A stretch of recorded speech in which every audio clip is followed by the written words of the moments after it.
Any other time in gaming, picking the year's best horror titles would have been hard for totally different reasons. We've had far too few games released in the genre for far too long, but in the last year or two, we've seen that issue reverse. I'm no longer stuck worrying about whether or not I'll get a gripping horror experience this console generation, but instead, out of the insane amount that I did get, I've got to figure out which one is best. And for a guy like me, it's especially hard since this would also be the year that survival horror games started regaining a foothold in the independent scene. Look, what I'm trying to say is this was not an easy choice to make, but in the end, I did have to go with the game that impacted me the most, and that is without a doubt, Alan Wake 2. A statement that's a bit of a surprise to even me because I didn't exactly have a love affair with the first game. It wasn't bad or anything, but I treated it like the interesting, short, flash-in-the-pan kind of experience it seemed to want to be. Then here comes the sequel, not only tying up any loose plot threads from the original, but also bringing in just about every character or property that Remedy's created in the last 15 years.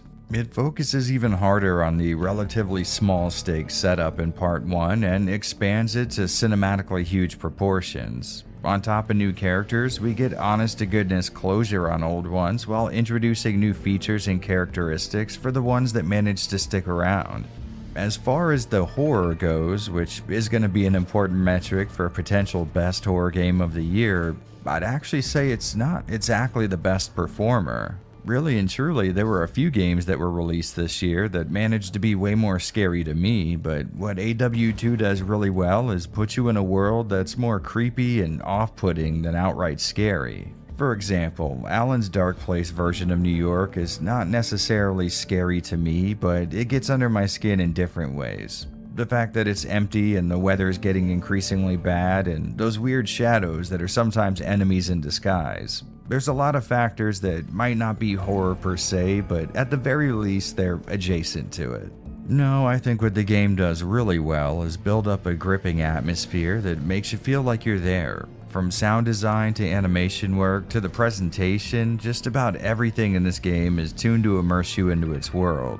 It just feels really weird to have all the real-life people in the game doing this weird stuff and everyone's keeping a straight face about it. It's kind of like the pure mundanity of it all makes it all the more uniquely horrific. Now, I think you could charitably call the first Alan Wake title a love letter to the work of Stephen King, and if that is the case, it seems pretty clear Part 2 has its creative sights set on David Lynch and more specifically Twin Peaks. Now, obviously, the first game was not devoid of ties to Lynch's work. They were everywhere, but here in the second game, it seems like all of the eggs were placed more neatly inside one basket versus another. Ever since their first breakout success with Max Payne, Remedy has always been on the cutting edge of graphics tech, and it's safe to say this release is not about to derail that train, but it also continues a bit of a visual trend the company's had recently. In the last few releases, I've noticed the company chasing this real-life, only slightly distorted kind of look, and I think it's hit its apex so far.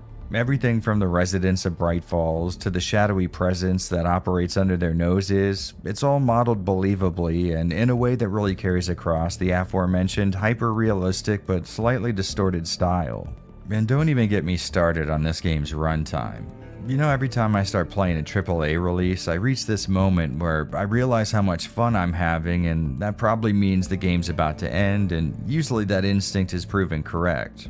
Well, while playing Alan Wake 2, I had no less than 5 moments where I actively said out loud, "This has got to be it." And that's not in a bad way either. It's just we've sort of been conditioned to expect a game's quality to burn fast and fizzle out quick, but with an average runtime approaching 18 hours, I wouldn't worry about that being an issue here. Look, I'll level with you and say that Alan Wake 2 really surprised me.